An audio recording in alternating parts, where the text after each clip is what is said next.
ମୁଁ ଭଲ ପାଇକି ବାହା ହେଇଥିଲି 7 ବର୍ଷ ହେଲା ଭଲ ପାଉଥିଲି 2 ବର୍ଷ ହେଲା ବାହାଘର ହେଇଥିଲା ମୋ ସ୍ତ୍ରୀ ମତେ ଛାड़िकी ଯାଇକି तांको माँ बोलरे छाड़िकी जाइकी चाकरी करछन्ती बाहर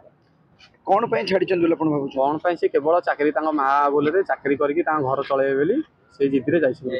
की चाकरी करछन से गोटे फाइनेंस रे चाकरी करछन्ती केते दिन ला चाकरी कर देले चाकरी करलेनी वर्षे हो मते छाड़िकी जिबा चाकरी करलेनी छाड़िकी जिबार मूल कारण होची केवल चाकरी कौन चाकरी कौन स्वामी ठो कौन चाकरी बड़ तांको बड़ होला तांको माँ बोलरे तांको बड़ होला चाकरी काहेकि ना मु बापा मांकर गोटे पुओ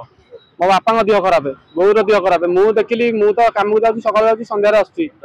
मोर सकाल तू घरे रहिले घर दायित्व नबू तापर सीए जो चाकरी कहले सी जो फाइनेंस चाकरी कले कलेक्शन चाकरी से कलेक्शन चाकरी सकाल गले आइले राति 11टा 12टा सेमिति ग्यारंटी नहीं केतेबेले 2टा हो जाउची राति 2टा हां बाहर रहउछन जो काई जगुच ये करछ से करछ एमिति के चाकरी भाई राति 2टा जान रहय बोर्ड सेही तो तांकर जो फाइनेंस से गले हम फाइनेंस राति 2टा होय पारे गोटा होय पारे 2टा होय पारे उत्कर्ष फाइनेंस आपण मैडम रे कहूची जे जदी मो स्त्री ए वीडियो देखुथिबे